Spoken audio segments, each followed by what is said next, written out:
Hello students, welcome back to organized knowledge channel. आज की इस वीडियो में बच्चों हम डिस्कस करेंगे वर्कशीट नंबर 22 फॉर क्लास 8 सामाजिक विज्ञान की। बच्चों ये वर्कशीट है जो आपके लिए 14 दिसंबर 2020 के लिए शेड्यूल की गई है। आज की वर्कशीट में हमारा चैप्टर 5 जो है जब जनता बगावत करती है बेटा वो कंटिन्यू है। आज हम पढ़ेंगे जब जनता बगावत करती है 1857 और उसके बाद जो है क्या हुआ। सो आइए बेटा स्टार्ट करते हैं। सैनिक विद्रोह जन विद्रोह बन गया। तो हमने लास्ट वर्कशीट में पढ़ा था कि किस तरह हमने संस्मरण जो है वो पढ़े थे। उनमें बताया गया था कि किस तरह सैनिक जो है वो ब्रिटिश जो कंपनी थी उसके विरुद्ध हो गए थे। 18वीं सदी के मध्य से ही राजाओं और नवाबों की ताकत छिनने लगी थी। तो बेटा 18वीं सदी के मध्य से ही जो राजा हैं नवाब हैं उनकी ताकत जो है छिनने लगी थी, क्योंकि ब्रिटिश सरकार जो है उनको अक्वायर करने लग गई थी, उनके ऊपर अपना कब्जा जो है जमाने लगी थी। उन्होंने प्रेसिडेंट छोड़ दिए थे हर राज दरबार में। उनकी सत्ता और सम्मान दोनों खत्म होते जा रहे थे। अवध पर हुए कब्जे से सिपाही क्या थे, सिपाही बहुत गुस्से में थे और उनके भीतर गहरा अविश्वास भर गया था। उन्हें लगता था कि अंग्रेज सरकार हिंदुओं और मुसलमानों के धर्म को नष्ट करने पर आमादा है और सबको ईसाई बनाना चाहते हैं। ये हमने लास्ट वर्कशीट में भी पढ़ा बेटा। अब देखिए, इसी दौरान यह खबर फैल गई कि नई एनफील्ड राइफल में इस्तेमाल होने वाले कारतूसों पर गाय और सूअर की चर्बी का लेप चढ़ाया गया है। तो इसी दौरान यह भी खबर फैल गई थी कि जो एनफील्ड राइफल है यानी नई जो राइफल आई थी, ठीक है, और उनमें जो है ये खबर थी कि उनके अंदर जो कारतूस इस्तेमाल हो रहा है उस पर गाय और सूअर की चर्बी का लेप चढ़ाया गया है। और ये जो राइफल थी बेटा, ये जो कारतूस थे इनको मुंह से जो है काटना पड़ता था। इसीलिए यहाँ पर बताया गया कि जो हिंदू और मुसलमान दोनों के ही धर्म को भ्रष्ट किया जा रहा है, क्योंकि हिंदू जो है गाय को माता मानते हैं और जो मुसलमान है वो सूअर की चर्बी से परहेज करते हैं। और इसमें हर एक रेजिमेंट में उत्तेजना का माहौल बन गया था। ठीक है, विद्रोह की शुरुआत युवा सिपाही मंगल पांडे ने की। तो विद्रोह की जो शुरुआत हुई वो सबसे पहले किसने की थी, मंगल पांडे ने इन कारतूसों का विरोध किया। और 29 मार्च 1857 को युवा सिपाही मंगल पांडे को बैरकपुर का है पश्चिम बंगाल में, उन्होंने अफसरों पर हमला करने के आरोप में फांसी पर उनको जो है ओपन में लटका दिया गया था। उसके बाद देखिए, कुछ दिनों बाद 9 मई को मेरठ में 85 सिपाहियों की फौजी अभ्यास से इनकार करने के कारण नौकरी से निकाल दिया गया। 9 मई को मेरठ में जो है 85 सिपाहियों ने इन राइफलों का अभ्यास करने से मना कर दिया, जिससे इनको नौकरी से निकाल दिया गया। और अफसरों का हुक्म न मानने के आरोप में 10-10 साल की सजा भी हो गई। अगले ही दिन क्या हुआ, 10 मई को, 9 मई को तो जो है उनको सजा दी गई, उनको नौकरी से निकाल दिया। 10 मई को सिपाहियों ने मेरठ की जेल पर धावा बोल दिया, यानी सभी जो सिपाही थे वो इकट्ठे हो गए। 10 मई को उन्होंने जो है जेल पर धावा बोल दिया और वहां बंद जो सिपाही थे जिनको 10-10 साल की सजा दी गई थी उनको आज़ाद करा लिया गया। उन्होंने अंग्रेजों पर हमला किया और बंदूक और हथियार अपने कब्जे में ले लिए और अंग्रेजों की इमारतों और संपत्तियों को आग लगा दी। ठीक है, उसके बाद फिर क्या हुआ, 10 मई को रात को सिपाहियों की एक टोली घोड़ों पर सवार होकर मुंह अंधेरे ही दिल्ली पहुंच गई। तो रात को ये सारे सिपाही कहाँ पहुंच गए, दिल्ली पहुंच गए। जैसे ही उनके आने की खबर फैली, दिल्ली में तैनात टुकड़ियों ने भी बगावत कर दी। तो जैसे ही वहां पर दिल्ली में तैनात सिपाहियों को पता लगा कि बाकी जो सिपाही हैं वो इस तरह से आ रहे हैं, तो वहां पर भी बगावत हो गई।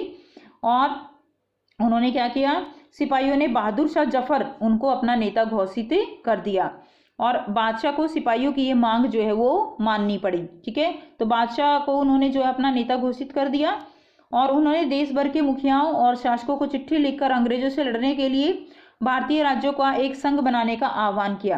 तो उन्होंने जो भी, क्योंकि देखो बेटा भारत जो वो पहले छोटे छोटे जो हैं राज्यों में बटा हुआ था और अलग अलग, और इसी बात का फायदा अंग्रेजों ने उठाया था कि जो है यहाँ पर एक दो जो शासक थे वो अपना अपना भला सोचते थे, जिसके कारण उन्होंने डिवाइड एंड रूल की जो आप कह सकते हो पॉलिसी थी उन्होंने वो अपनाई थी।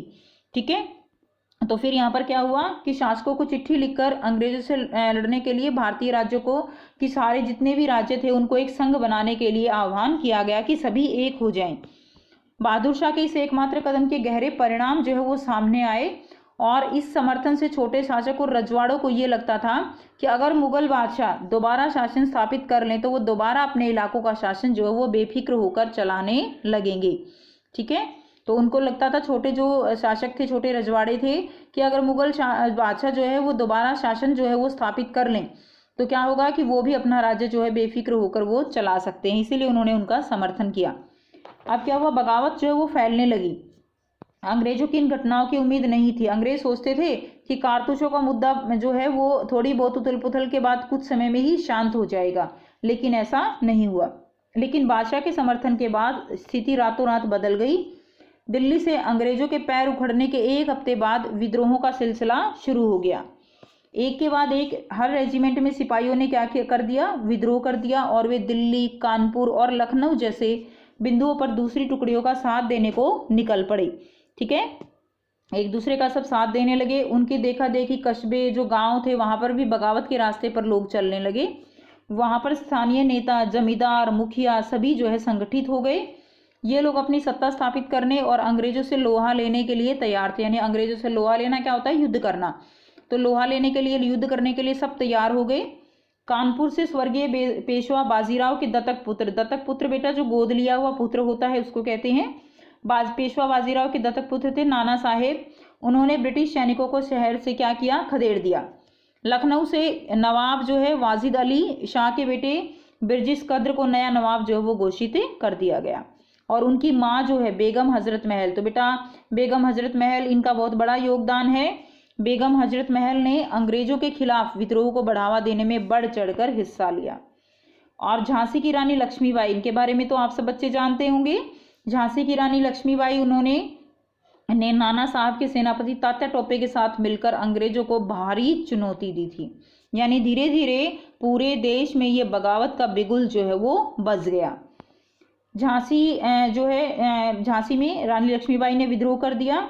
मध्य प्रदेश के मांडला क्षेत्र में राजगढ़ की रानी अवंतीबाई लोधी ने 4000 सैनिकों की फौज तैयार की। ठीक है, मध्य प्रदेश के मांडला क्षेत्र में राजगढ़ की रानी बेटा अवंतीबाई लोधी ने 4000 सैनिकों की फौज तैयार की और अंग्रेजों के खिलाफ उसका नेतृत्व किया, क्योंकि ब्रिटिश शासन ने उनके राज्य के प्रशासन पर नियंत्रण कर लिया था। उसके बाद देखिए, बरेली के जो सिपाही थे बख्त खान, उन्होंने लड़ाकों की सहायता से विशाल टुकड़ी के साथ दिल्ली की ओर कूच कर दिया।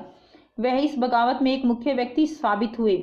और बिहार के एक पुराने जमींदार कुंवर सिंह ने भी, बेटा कुंवर सिंह, इनका भी नाम जो है बहुत विख्यात है। कुंवर सिंह ने, बिहार के एक पुराने जमींदार थे ये कुंवर सिंह, उन्होंने भी विद्रोही सिपाहियों का साथ दिया और महीनों तक अंग्रेजों से लड़ाई लड़ी। तमाम इलाकों के नेता और लड़ाके इस युद्ध में हिस्सा ले रहे थे। तो ये जो है इस तरह से क्रांति जो है वो फूट पड़ी थी। अब बेटा हम इसके कुछ क्वेश्चन आंसर करेंगे। सन 1857 के विद्रोह के क्या कारण थे और विद्रोह के प्रमुख स्थल और उनसे संबंधित नेताओं के नाम जो है यहाँ पर आपको लिखने हैं। तो आइए बेटा करते हैं इसका आंसर। सो बेटा यहाँ से आप फर्स्ट क्वेश्चन का आंसर करेंगे। 1857 के विद्रोह के प्रमुख कारण ब्रिटिश सरकार की गोद निषेध प्रथा और हड़प नीति थी। ठीक है, और 1857 के विद्रोह के प्रमुख स्थल और उनसे संबंधित नेताओं के नाम आपको लिखने हैं। तो आप लिखेंगे रानी लक्ष्मीबाई झांसी, ठीक है, कहाँ से थी, मंगल पांडे जो है। उसके बाद देखिए रानी लक्ष्मीबाई झांसी, मंगल पांडे फैजाबाद, बहादुर शाह जफर दिल्ली, बाबू कुंवर सिंह बिहार, तात्या टोपे ग्वालियर, नाना साहब पेशवा कानपुर। तो ये जो है प्रमुख जो है स्थल के नाम और प्रमुख नेताओं के नाम हैं। ठीक है, आइए बेटा करते हैं क्वेश्चन नंबर 2। प्रश्न 2 है, मुगल सम्राट विद्रोहियों का समर्थन करने के लिए क्यों तैयार हो गए।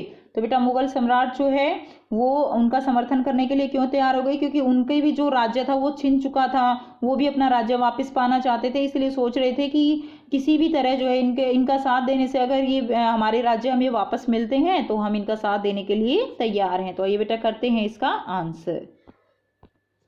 सो बेटा यहाँ से आप आंसर लिखेंगे, अपने राज्यों को अंग्रेजों के नियंत्रण से बचाने के लिए मुगल सम्राट विद्रोहियों का समर्थन करने के लिए तैयार हो गए। ठीक है, तो ये जो है आंसर हम लिखेंगे प्रश्न जो है 2 का उत्तर। नेक्स्ट देखिए प्रश्न 3 क्या है, बहादुर शाह जफर के समर्थन से सैनिक विद्रोह को किस प्रकार बल मिला।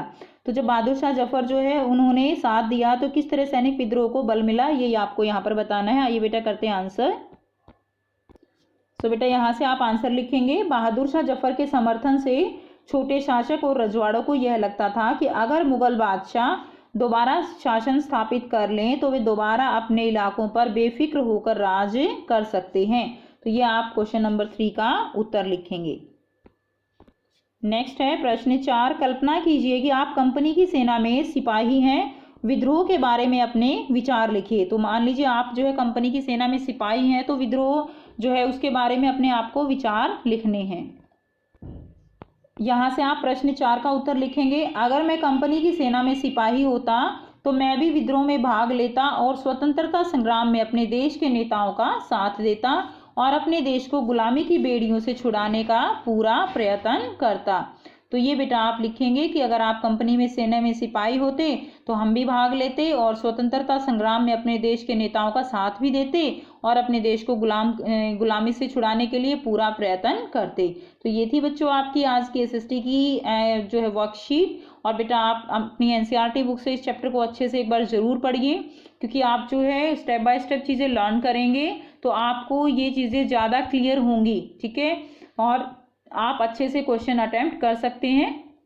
सो बेटा अगर कोई भी डाउट है तो कमेंट सेक्शन में कमेंट करके पूछ सकते हो। ऑर्गेनाइज्ड नॉलेज चैनल को अगर आपने अभी तक सब्सक्राइब नहीं किया है तो सब्सक्राइब भी कर लें एंड बेल आइकन भी प्रेस कर लें, ताकि आप बच्चों को हर वीडियो की नोटिफिकेशन समय से मिलती रहे। So thanks for watching, have a nice day.